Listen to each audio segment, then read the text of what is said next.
सैफ अली खानला आज डिस्चार्ज मिळण्याची शक्यता। करीना कपूर लीलावती रुग्णालयात दाखल।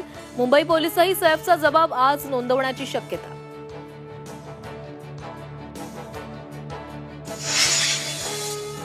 आरोपीला काल रात्री सैफच्या घरी नेत चाकू हल्ल्याचं मुंबई पोलिसांकडून रिक्रिएशन, तर आरोपीची 7 तास मुंबई पोलिसांनी केली कसून चौकशी।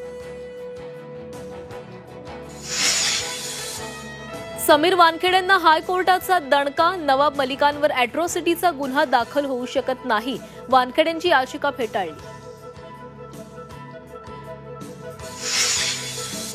₹1 पीक विमा बंद होण्याची शक्यता। बोगस अर्ज गैरव्यवहारांमुळे समितीची सरकारला शिफारस। नाशिकच्या पालकमंत्रीपदासाठी भाजप आग्रही असल्याची सूत्रांची माहिती। बावनकुळे आणि महाजनांमध्ये नाशिकचं पालकमंत्रीपद भाजपकडे ठेवण्यावर चर्चा। महाजनांच्या पालकमंत्रीपदासाठी भाजप ठाम। शिवसेना उद्धव बाळासाहेब ठाकरे पक्षाची 24 जानेवारीला शिवसेना भवनात बैठक। जिल्हा प्रमुखांना उपस्थित राहण्याचे आदेश। उद्धव ठाकरे काय मार्गदर्शन करणार याकडे लक्ष।